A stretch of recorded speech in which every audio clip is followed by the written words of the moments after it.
Welcome back to our second hour of World Crisis Radio, and now we want to look at the Obama situation. Let me just remind you, take a look at Tarpley.net. There's a detailed article.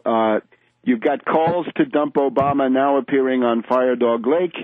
You've got Lori Price of Citizens for Legitimate Government calling for the primarying of Obusha.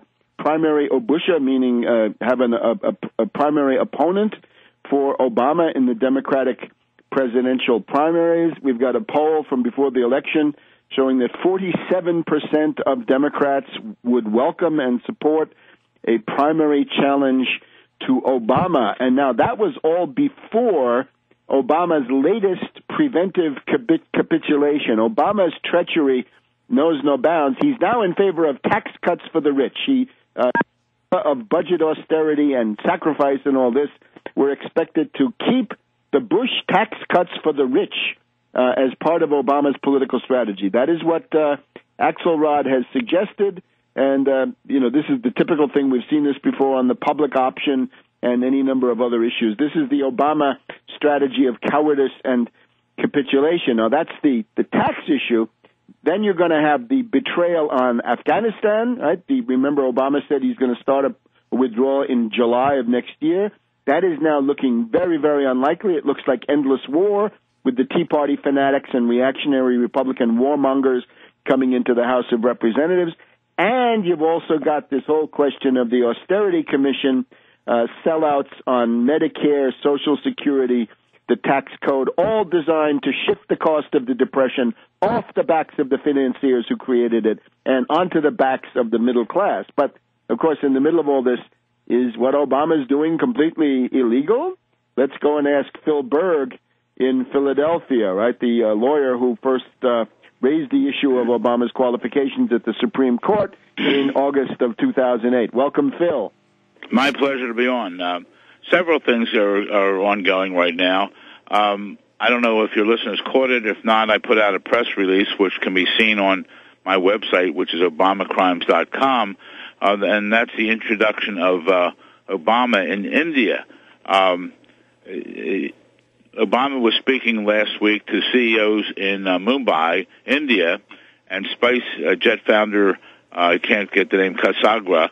According to Jake Tapper of ABC News, senior White House correspondent, the conversation started off, as he said, a bit odd.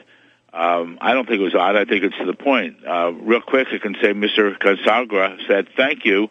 Welcome, Mr. President, to India as a fellow Kenyan. I'm very proud to see that you made," and then the president adds, "made something of myself." That is very interesting. As a fellow Kenyan, I think it supports my position all along that he was born in Kenya. At the end of it, Jake Tapper then makes a statement. Obviously, the president is not a Kenyan. One supposes Mr. Cassandra meant of Kenyan ancestry or something. Well, if Mr. Cassandra really meant that, he would have said that. I think it's just another point, another piece of evidence that Obama is a total fraud, a phony to the United States of America because he was born in Kenya. His mother could not convey natural-born status, and it is outrageous. Now, I've talked to you off air, and I won't go into it. Shortly next week, I'm going to be putting out a press release, and if everyone will discuss it on your show next week, I don't want to mention now because I don't want anybody to jump on it, but we'll have something very interesting coming up in a press release Monday or Tuesday on obamacrimes.com. And we'll be discussing that with you next week, Webster, of how we plan to proceed to get the matter of Obama up on the front page, because that's our goal. I really believe if we can make this a front page story, Obama's out of office. It's a total disgrace what he has done. This is the biggest hoax against the United States of America in 234 years. And it's outrageous that he's now been in office over a year and a half, and we're still discussing this issue because it's real important. As I've said to you before, for your listeners, we are really the umbrella for everyone else. The reason I say that is because many of you out there have issues with Obama, dealing with job loss, dealing with health care, dealing with the war, dealing with Social Security. But we're the umbrella, and the reason I say that is because if I am correct, which I know I am, that Obama is a fraud. He's a usurper. He has no business being president, and therefore, when we can get him removed from office, and sadly the courts aren't complying, so we have to do it through a peaceful revolution of all the citizens in this country, everything that Obama has done is voidable, and it'll all become void. And I really believe that, especially the health care bill, and now it's a danger coming up with the Congress coming back. They're planning to pass other things that are detrimental to, in my opinion, the citizens of this country. So it's really urgent that everyone look into us, work with us to get Obama out. Now, you know, Obama just thinks everything's golden, and no matter what he can do, and he made some announcement when he was in India, which would create some jobs in the United States, but he was just rebuffed at the conference over in in Korea, yes, the G20 in Seoul. The G20, yeah, thank you. He was rebuffed there because he wanted to do certain things. He expected other things, but South Korea would not do what he wanted, and the whole group wouldn't do what he wanted. And I think it's because they're looking, and people around the world are realizing that Obama is a fraud. He's a phony, that what he says doesn't have the meaning. He has really downgraded the United States of America, and that's a shame, and we have to do something to stop it, because our money right now is, we owe China a fortune, and China can really take advantage of us, and we have to build up the independence we have in this country, and we don't need someone like Obama who went around the world apologizing for the United States, and also bowed down to the Saudi king, bowed down to the Japanese empire, and bowed down to the leader of China. This does not set a good precedent, and I think we can just see by the conference that just took place, the G20, where he was rebuffed. And I'm sure, you know, he's now getting attacked, not only from the right, he's getting attacked on the left because of things that he's doing or trying to do. And he's trying to make everyone happy. It's not working. But, again, whatever issue it is, we are the umbrella for all of you.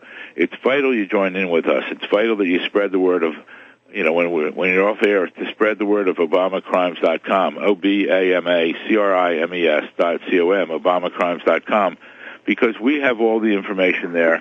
We're going forth. We're not going to give up. We're now, we're in our, like, I don't know, 28th month or something like that. I'll have to count it.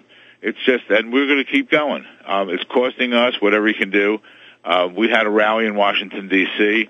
It was decent. I wish more people had come, but a lot of people emailed us and called us and said they were afraid to go because, you know, we're really going against the president. So the important thing is that the message is getting out. People around the country, around the world, are knowing that he's a fraud, and we have to work together on this. And I think if we do, Webster, if we work together on this, we can accomplish something. Now, we have one case left, which is going up to the U.S. Supreme Court. The problem with it is the Supreme Court doesn't have to take the case. We're hoping they do. That's the case where I filed under, that was sealed originally under false claim or qui tem. And there I'm alleging that Obama is not only not natural born, therefore can't be president, he's not naturalized, therefore his term as a U.S. Senator from Illinois was fraudulent.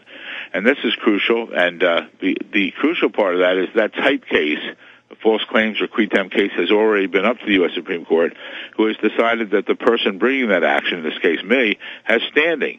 So the standing issue, which has fallen down on most of the other cases, that's not even an issue in this case, and you can look at this on our website, and we're raising the issue of conflict of interest, and that either I should be able to handle this thing, or a special prosecutor should be appointed.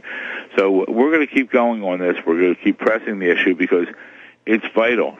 Listen, everyone out there, the discussion you're hearing now on this air with Webster, this can go away with this administration. Work hard. As the Constitution starts, we the people. Go to ObamaCrimes.com. Okay, Phil. Thanks very much, and we'll see you next week, and we will be working on that the project that you mentioned. Very good. Thank you. Soon, and we'll be back in just a minute on World Crisis Radio.